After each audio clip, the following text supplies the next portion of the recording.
1, go. 12 hours. Yeah, 12 hours. Okay. Yeah. Bit short. It is a bit short, isn't it? Ce que vous venez de voir, c'est un extrait de la série Black Mirror où du coup dans cet épisode-là, il y a une espèce d'application de rencontre qui calcule avec un algorithme, une intelligence artificielle, la compatibilité entre les gens. Et donc dans cet épisode-là, les gens, ils ont beaucoup de relations courtes pour que l'algorithme en fait comprenne comment il fonctionne. Pour à la fin trouver l'âme sœur parfaite, etc. Ben, Tinder, ça fonctionne presque comme ça.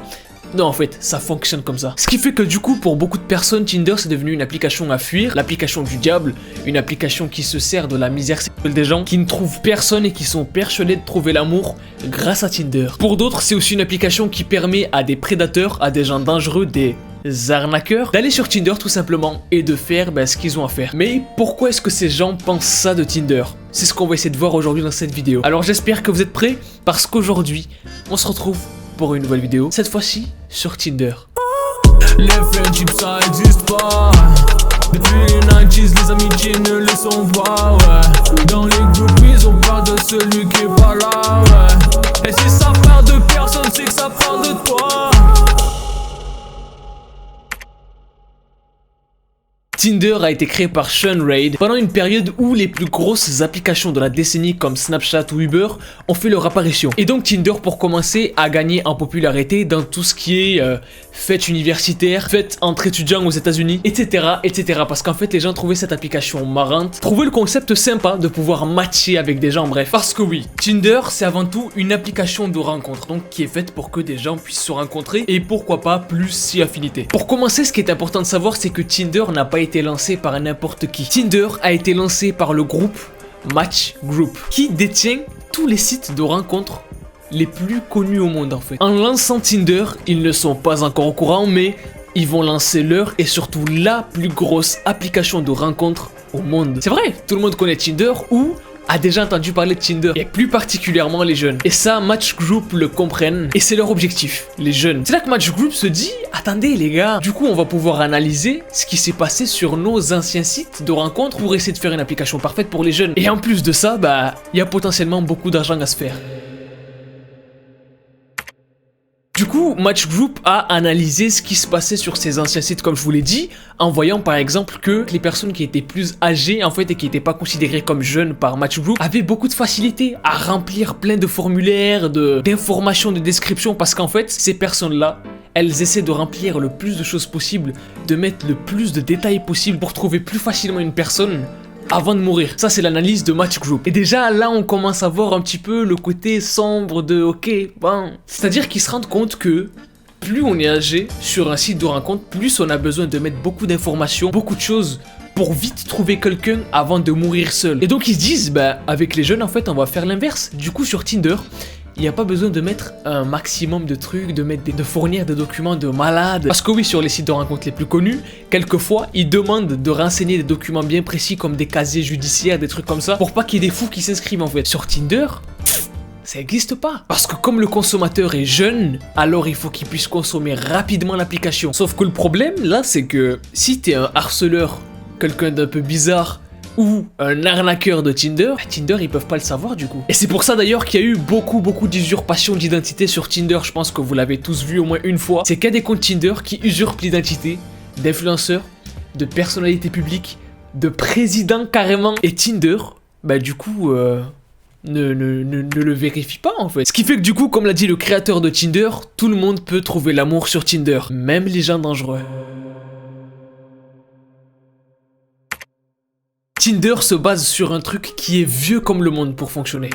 Est-ce que vous êtes à la recherche d'une femme chaude dans votre région? C'est exactement la même chose, sauf que là du coup, t'es sûr de pas avoir de virus sur ton PC. Et en plus, comme l'application elle est sur téléphone, Match Group sur Tinder va se servir du truc le plus drogant, du truc le plus addictif, du geste le plus hypnotisant, le swipe, qui va, sans que vous le sachiez, vous obligez à prendre des décisions rapidement en fait, pour que vous puissiez matcher le plus rapidement possible. Le match, pour ceux qui ne savent pas, c'est comme ça qu'appelle Tinder une fois que deux personnes se like entre elles en fait, une fois que deux personnes sont d'accord pour continuer à aller plus loin. C'est une rencontre réussie entre parenthèses. Match qui du coup, vous l'avez compris, vient de Match Group. Il y a autre chose encore une fois d'un petit peu bizarre, c'est le son. À chaque fois que vous swipez pour accepter, pour liker quelqu'un, pour... Bref, il y a ce bruit en fait, il y a ce bruit satisfaisant. Et vous le savez peut-être pas, mais c'est un son qui a été étudié parfaitement pour qu'en fait vous ayez envie de swipe encore une fois. Mais pas pour swipe pour trouver quelqu'un d'autre. Non, non, non, non. Vous allez swipe pour dans votre inconscient réentendre ce bruit à chaque fois en fait. En fait, pour ceux qui jouent à Fortnite, c'est un petit peu comme le bruit du coffre. Quand vous êtes à côté d'un coffre dans Fortnite, tout de suite il y a un bruit paradis un peu, tu sais, ça vous excite, vous avez envie de trouver le coffre. Et plus vous vous rapprochez du coffre, plus le bruit il est pas fort, mais il est plus puissant. Là c'est un peu la même chose, c'est un peu comme les machines à sous en fait. À chaque fois que vous jouez, il y a un bruit qui vous hypnotise, qui vous rend addict, qui fait qu'à chaque fois vous avez envie de rejouer.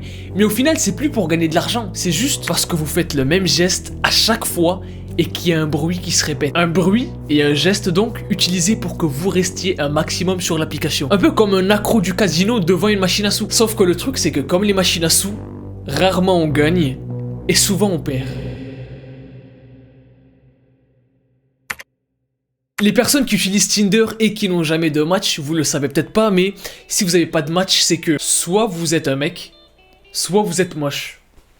Pour Tinder. En gros, Tinder ne veulent pas le dire, mais il y a une espèce d'algorithme secret sur leur application qui décide à certaines périodes de vous downrate, en gros de vous sous-estimer, de vous sous-noter en fait, pour qu'à certaines périodes, vous disparaissez de l'application carrément en fait, vous n'êtes plus proposé à personne. Alors que de base, bon, c'est quand même censé être le but de l'application, rencontrer des gens. Comme vous êtes plus assez bien pour l'application, vous allez être beaucoup moins mis en avant, voire plus du tout. Ce qui fait que vous trouverez personne.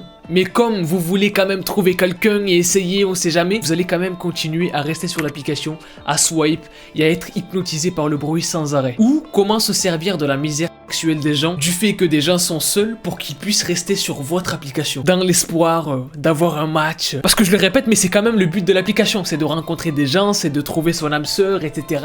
Du coup, je vous disais, soit être moche, soit être un mec. Parce que oui, c'est pas une nouvelle, les hommes sont beaucoup plus présents sur Tinder que les femmes. C'est-à-dire que 9 utilisateurs sur 10 sont des hommes. C'est un truc de fou. 90% des gens sur l'application, c'est des hommes. Ça veut dire qu'il reste que 10% de femmes. Et donc les femmes sont beaucoup plus mises en avant sur l'application, tout simplement pour appâter un maximum d'hommes qui vont du coup rester sur l'application. Et pour faire plus d'argent. Oui, mais Adam, l'application elle est pas gratuite.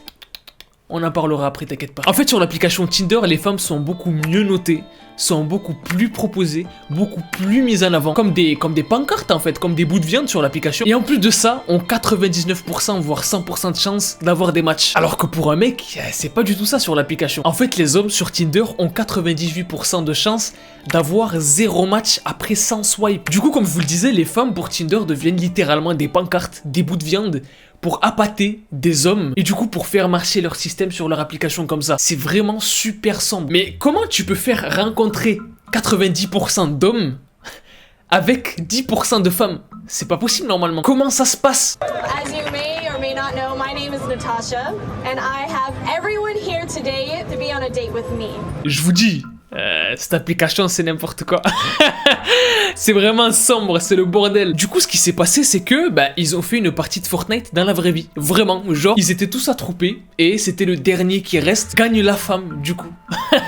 C'est un peu bizarre comme concept je trouve de gagner une femme. Et c'est là que ça ressemble vraiment de plus en plus à un épisode de Black Mirror où c'est n'importe quoi en fait ce qui se passe. Dans l'épisode de Black Mirror, l'application elle est littéralement faite pour étudier les comportements, pour voir comment ils allaient réagir face à des conversations, face à du coup le fait qu'ils trouvent personne, etc., pour rendre encore plus intelligente l'intelligence artificielle. Et là c'est un peu ce qui se passe avec Tinder. Et si en plus on ajoute à ça le fait que l'application, comme toutes les applications, elles prennent des données personnelles sur les gens, ça fait que du coup l'application va transformer certaines personnes en zombies, en esclave d'applications de rencontres de... Mais bon, comme je vous le disais tout à l'heure, là où il y a de la misère, il y a de l'argent à se faire. Ce que j'appelle le Tinder Coin, en fait, c'est la partie payante de Tinder. En fait, Tinder se sont dit, ok, l'application elle marche grave bien, waouh, viens on voit comment est-ce qu'on peut faire pour que... on puisse faire plus d'argent en fait. Qu'est-ce que les gens font H24 sur l'application? D'accord, ils rencontrent des gens, ok, mais qu'est-ce qu'ils font vraiment tout le temps? Ils swipent. Est-ce que on enlève le swipe? Non, ça bousillerait tout le truc et du coup ça marcherait plus, non. Alors venez, on limite le nombre de swipes à juste 100 swipes par jour. Déjà que de base, un homme a 99% de chance de faire 0 match en 100 swipes. S'ils ont envie de faire plus de swipes, bah du coup faut payer. Est-ce que vous commencez à voir le diable dans ce détail là? Imaginons qu'en plus de ça vous êtes mal noté par l'application comme je vous le disais tout à l'heure et que vous avez gaspillé du coup vos 100 swipes dans la journée sans trouver personne. Bah faudra passer à la caisse en vous abonnant à Tinder Plus. Sauf que si vous êtes mal noté par l'algorithme et que vous passez à Tinder Plus, ça change rien en fait. Puisque vous allez quand même être mal noté par l'algorithme, il y a rien qui change. Du coup, ça fait payer la personne pour rien au final. C'est comme si l'État enlevait 10% par exemple, je sais pas moi, dans l'électricité, mais rajoutait 10% dans le gaz. Ça change rien au final, on paye la même chose. Du coup, il y a quoi qui change? Mais bon, Tinder veulent faire plus d'argent et en voyant la puissance de leur application, en voyant qu'il y a toujours plus de personnes prêtes à débourser des milliers d'euros et du coup en voyant les résultats annuels qu'ils ont à chaque fois ou même pendant le Covid, l'application a littéralement explosé et s'est mise à sortir de plus en plus d'options payantes assez chères pour soi-disant aider les gens à faire des rencontres même pendant le Covid. Par exemple avec le super like qui te permet du coup de liker. Comme ce qui est de base sur l'application en fait, envoyer un message à une personne avant de matcher avec elle. Mais du coup, si je veux parler directement avec elle, je vais sur Instagram, je lui envoie un message et c'est gratuit. Pourquoi est-ce que je vais payer pour envoyer un message? Bref, on commence à comprendre qu'avec la popularité de leur application qui grandit, avec le nombre d'utilisateurs et de clients qui continuent à grandir et à exploser, et surtout le nombre de personnes qui payent en fait pour trouver quelqu'un, et qui déboursent beaucoup trop d'argent pour cette application-là, on commence à comprendre que Tinder ne veulent pas remplir les cœurs des gens, mais plutôt remplir leurs poches. Comme je vous le disais tout à l'heure, Tinder se sert de vos informations personnelles comme beaucoup de réseaux sociaux et d'applications le font. Sauf que là, encore une fois comme TikTok, il y a un petit hic. Parce que là, le problème, c'est quand Tinder utilise vos informations personnelles pour les réutiliser contre l'utilisateur en fait. Par exemple, il y a eu une polémique il y a pas longtemps de quelqu'un qui avait payé Tinder plus cher parce qu'il avait 30 ou 40 ans et qu'il habitait dans un certain endroit dans le monde. C'est quoi ce bordel? Comment c'est possible de savoir de quoi? Donc là, en plus de se servir de la misère sexuelle des gens, de faire une sorte de discrimination de sexe entre les hommes et les femmes qui sont pas vraiment égaux sur l'application et accessoirement prendre des informations personnelles, ils augmentent les prix de leurs services en fonction de qui vous êtes. Voilà. Alors, si vous êtes beau, ça sera moins cher. Si vous êtes moche, ça sera plus cher. C'est vraiment super sombre. Parce que là, en gros, ils s'adaptent à toutes les situations grâce aux informations personnelles des utilisateurs pour faire le maximum d'argent. Dans une application qui est addictive, qui se sert de gens en fait qui veulent vraiment trouver quelqu'un mais qui trouveront jamais parce que l'application au final, elle veut pas qu'ils trouvent quelqu'un justement pour qu'il reste le plus longtemps possible sur l'application. Parce que oui, peut-être que le projet de base, c'était que vous trouviez quelqu'un. Je vous le rappelle, mais Tinder, leur but, c'est que vous restiez le plus longtemps sur leur application pour débourser le plus d'argent, etc., etc. Donc, ça serait quoi le but de vous faire trouver quelqu'un rapidement comme ça, puis de supprimer l'application et de ne plus l'utiliser en fait. Ça serait contre-productif parce qu'il perdrait trop de consommateurs et l'application servirait plus à rien une fois qu'on a trouvé quelqu'un. Donc vous l'avez compris, Tinder a quand même besoin des personnes moches, indésirables, pour se faire toujours plus d'argent. En leur faisant avoir l'illusion qu'ils pourront matcher rapidement, trouver quelqu'un rapidement. Alors que ce qu'ils ne savent pas en réalité, c'est que pour certains, la seule situation dans laquelle ils vont se retrouver, c'est à découvert. Alors oui, il y a quand même quelques gens qui se trouvent sur Tinder, qui se marient, qui... D'accord, mais c'est très peu de personnes, c'est rare. C'est comme si Tinder c'était un pistolet et que je vous tirais dessus. Il y en a qui vont survivre, oui, mais c'est rare. Bref, vous tuez pas l'esprit avec ce genre d'application. Dites-moi aussi ce que vous en pensez dans les commentaires si vous avez déjà utilisé Tinder et si vous êtes d'accord avec toutes ces personnes qui pensent que Tinder est l'application du diable. Une application remplie de pièges pour faire en sorte que vous y restiez le plus possible et déboursiez le plus d'argent possible. Bref les gens, moi je vous dis à la prochaine, peace out, et kiffez la vie. Si je sors plus de vidéos, c'est parce que j'ai fait la vidéo sur TikTok et celle-là. C'est que on m'a retrouvé, on m'a tué.